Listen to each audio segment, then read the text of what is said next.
Hello, please have a seat. Thank you very much. Good morning, everyone. My name is Roberto Schaeffer, and on behalf of my colleagues from the Synergia Lab at the COPPE, University of Rio de Janeiro, we'd like to welcome you all here. Really a pleasure and an honor to host this 18th IMC meeting. I know that, let's say, for most of you, it was not easy to get here, like 12 hours of flights, some people 30 hours of flight, then 4 hours more by bus, etc. So it's not an easy thing to do. But I think, let's say, the atmosphere here, the beauty of the city, the peacefulness of the place, I think justify that much effort. This is the 18th IMC meeting, and I mentioned that when we were in South Korea last year, that basically the IMC now is reaching adulthood. And adulthood means, let's say, many, many new possibilities, right? But many responsibilities as well. And I think the responsibilities are very much related to the continuation of the great work that we do here, but work that has to be scientific, but also that have to be less policy relevant. And at the same time that we're having this IMC meeting here, few thousand kilometers from here, some 4,000 kilometers from here, in Belém, COP30 is taking place.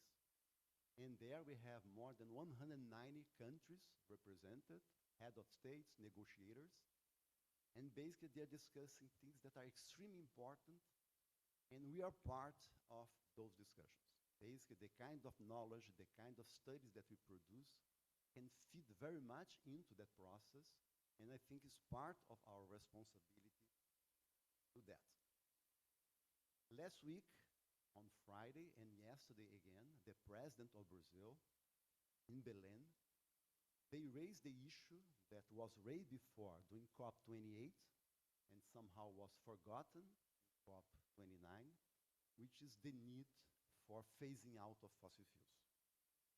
We know that, let's say, temperature increases in an all-time high. 2024 was the hottest year on record. It's very likely that 2025 is going to be the same. And that's why we have this responsibility here on see how, which ways we can help, what we can do to try to address this critical issue. So this issue of transition away from fossil fuels was an issue raised by President Lula, precisely to invite countries in a COP that's supposed to be a COP of action, how you can manage to do that. And it's not a coincidence that the opening session or the first plenary session that we're going to have today are very much related to that topic. How we can deal with the issue of fossil fuels. Our modeling results, our scenarios always indicate that something has to be done with respect to that, but nothing is really happening. And in a COP of action, in a IMC of action, we have to think about that, how to address that issue. So I'm not going to say anything more than that. I just want to welcome you all here. It's really an honor for our group at Synergia Lab to host this meeting here. We have done this before in 2017. It was a much smaller event. At that time, we had some 120 people joining us in the northeast of Brazil, in the city of Recife. Now, John are going to show you the numbers. We are close to 300 people here. So again, great honor, great responsibility, and a great moment to have this conference simultaneously with COP30 that's also taking place here in Brazil. Thank you very much. I welcome you all, and let me pass the word to John. Thank you very much.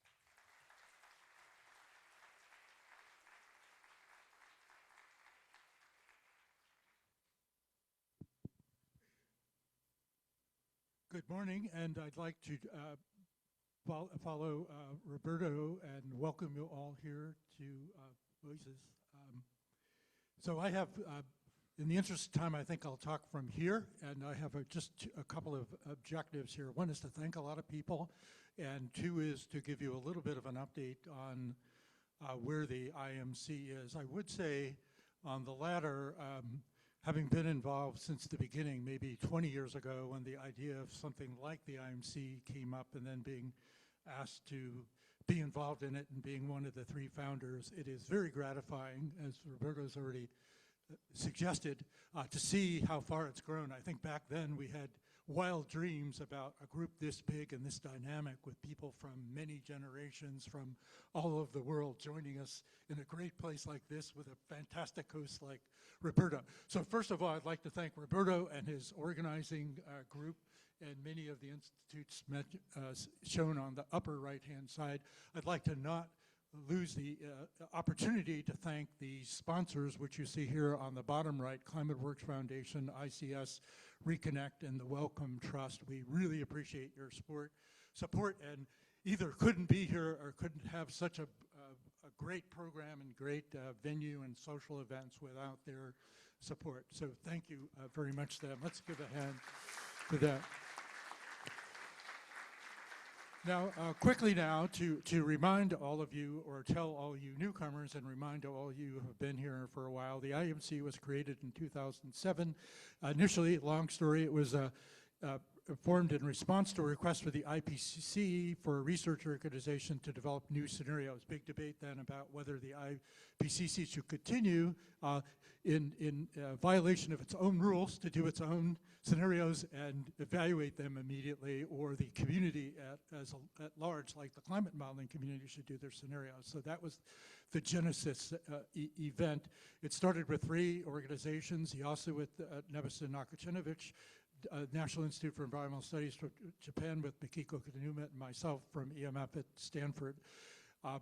And it has consolidated, as Roberto also started us on, and grown over time in the spirit of an open and collaborative community, namely all of you here today, which again, for the second time, I'll probably say this for the whole week, is very gratifying to us who have been around since the beginning. And we do feel like, maybe for me, it's kind of 2 generations into the evolution, and thanks to these 2 gentlemen here and many others, that's been what has occurred. I wish I could take more credit for it, but it takes a village, as a famous politician once said, to do something like this organization. So the aims of the IMC from the beginning were to develop the integrated assessment modeling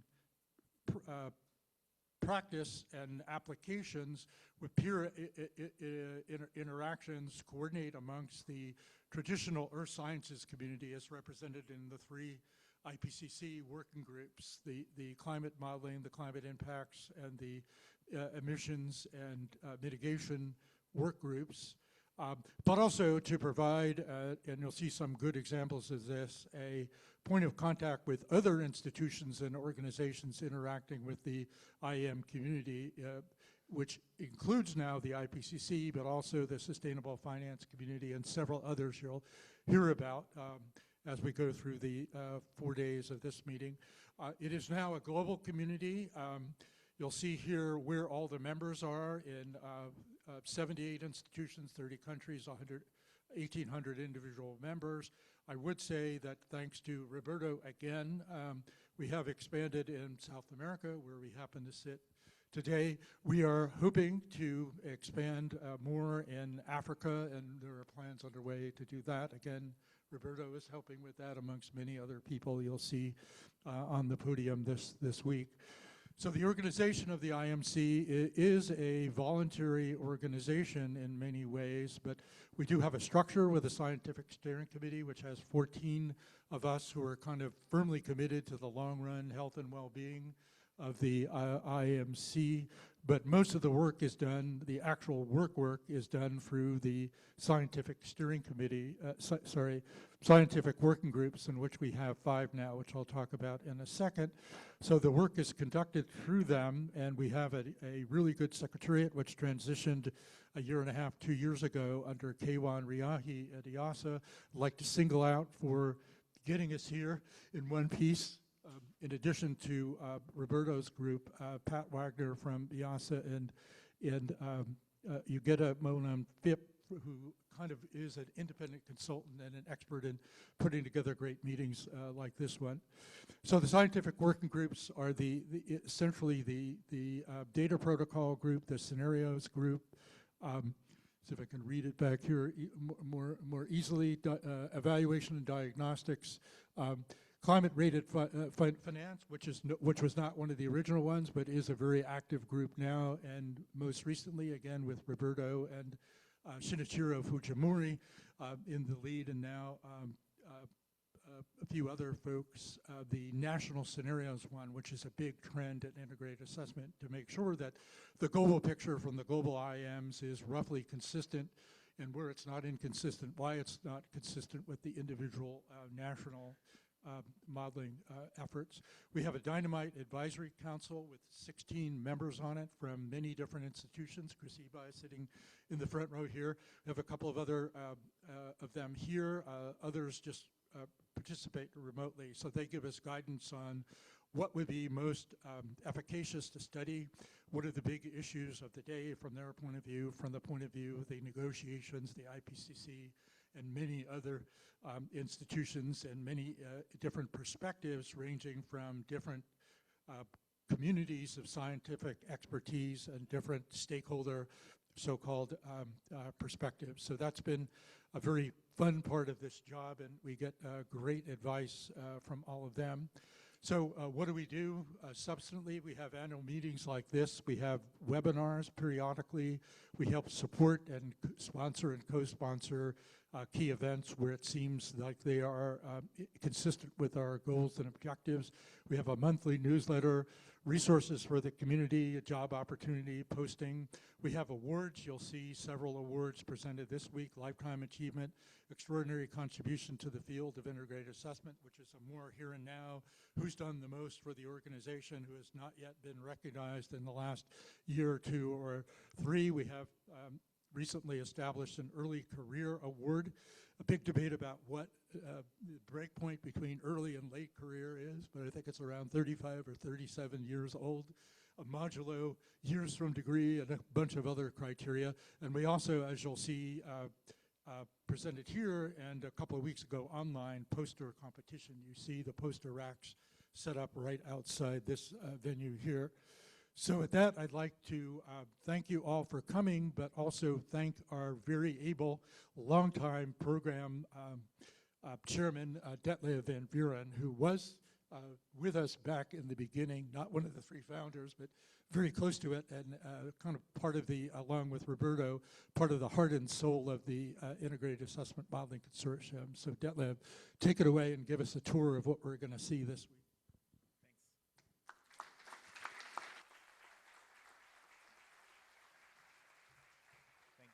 Thank you, John.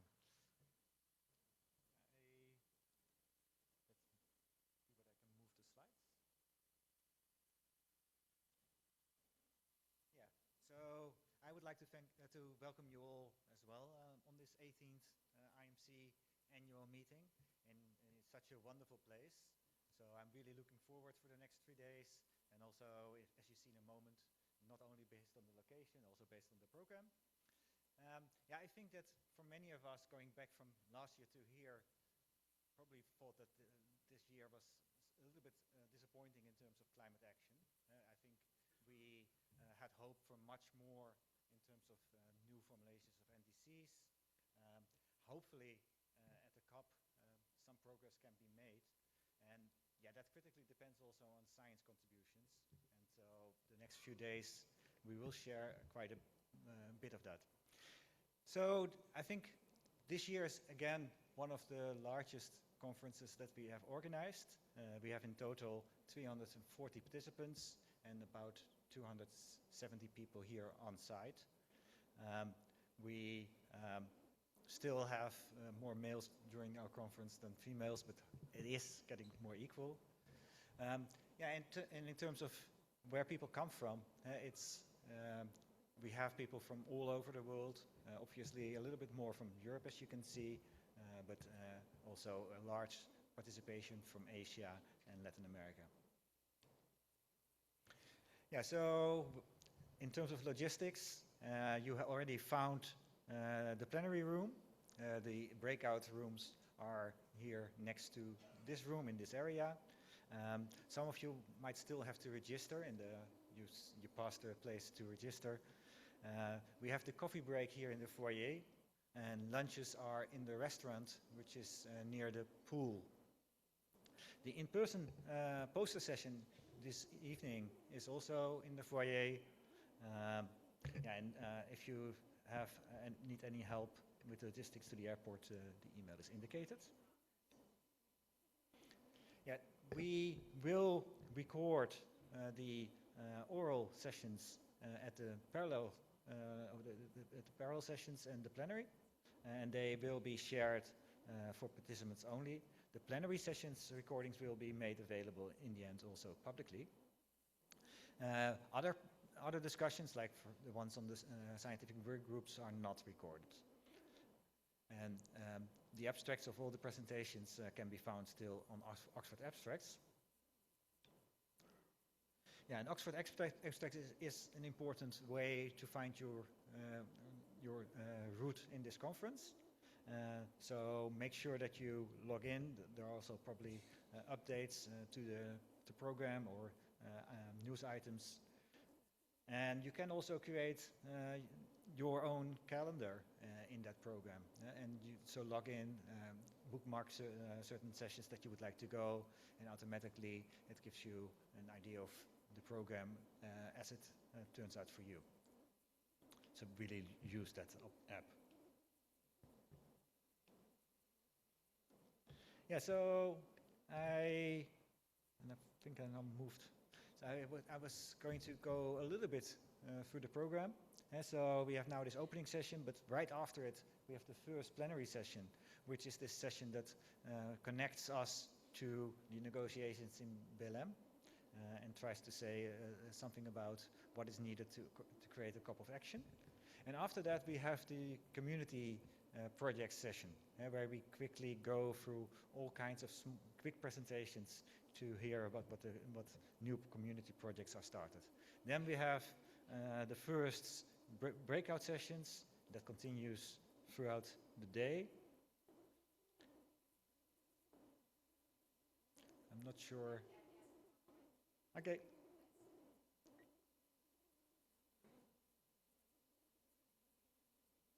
So we have throughout the day these parallel sessions, and then at the end of the day, today, we have the poster session with around 50 posters, which will be hanging here in the foyer. And it's a really important part of the conference, so please also join in that part.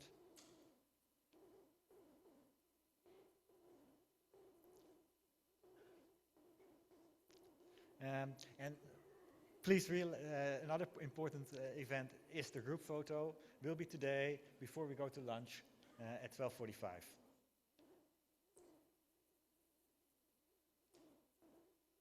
Next slide. Yeah, then we have day 2. On day 2, we have also 2 plenary sessions. We have the final 2 plenary sessions on day 3. Yeah, you can find in the program, I think, what all these sessions are about. So in the interest of time, I will skip a little bit of that and move towards the final sessions where we have the awards, for instance, in the closing session. Yeah, so we had a program committee, and you can see who is involved. I'm not going to read out everybody. The most important thing is that the 2 most important people are actually missing on that slide that we have to thank, which are Pat and Ugeta, who did most of the work.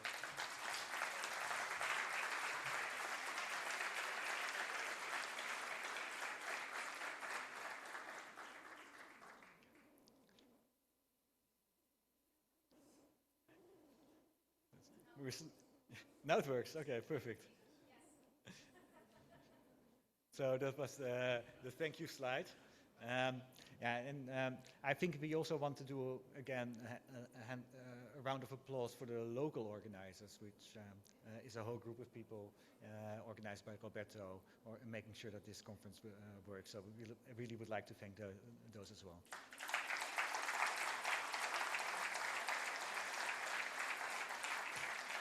Yeah, and obviously in the end, the conference really depends on the speakers and the poster presenters. So thank you as well. We already, John thanked the sponsors, which are really important for this conference. And then, this is my last slide. I think, so John emphasized as well that the IMC is a volunteer organization, so it really depends on the contributions that all of us give to this organization. And I think what we would like people to think during this conference is to see how each of you can become even more active as part of the organization. So there are many opportunities, for instance, being part of scientific working groups. Maybe consider even if there is something missing in terms of scientific work groups and whether a new scientific work group needs to be started. There are all other ways that we can make this organization even work better. And we as steering committee are absolutely open for suggestions. And so also spend some time, maybe during a lunch, to simply discuss with each other some ideas of how you think this organization could be even better. And we are absolutely open for initiatives. So this is what I wanted to say. And so I think we now want to move quickly to the first real content